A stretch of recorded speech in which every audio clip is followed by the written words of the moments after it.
হরে কৃষ্ণ। তো আজ আমরা আলোচনা করব যে অর্জুনের রথের উপরের পতাকাতে হনুমানের ছবি ছিল কেন, এই বিষয়বস্তুটা নিয়ে। তো একবার এক পার্বত্য অঞ্চলে ঘুরতে ঘুরতে পবনপুত্র ভীমসেন হনুমানকে দর্শন করলেন।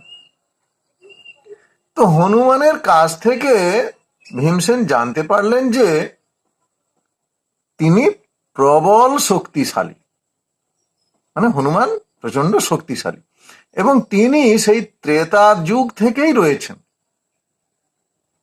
আর সম্পর্কে তিনি ভীমেরই বড় ভাই, এটা হনুমান বললেন। কারণ তারা উভয়ই পবন পুত্র।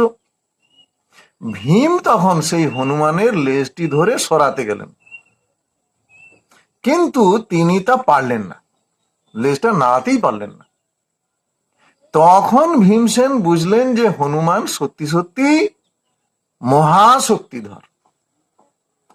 তখন ভীমসেন হনুমানকে অনুরোধ করে বললেন যে আমরা এখন জ্ঞাতি দ্বন্দ্বে কুরুক্ষেত্রের মহাযুদ্ধের জন্য প্রস্তুতি নিচ্ছি। তো আপনি ধর্মের পক্ষে থেকে অধর্মের সঙ্গে যুদ্ধে আমাদের সহায়তা করুন, যেহেতু আপনি আমার বড় ভাই।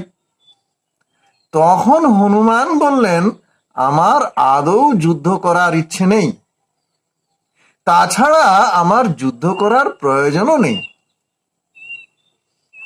তবে তুমি যখন অনুরোধ করছো, সেই অনুরোধের পরিপ্রেক্ষিতে অনুরোধ রক্ষা করার জন্য একটা পরামর্শ দিচ্ছি, সেটা তোমরা করো, তাহলেই তোমরা জয়ী হতে পারবে।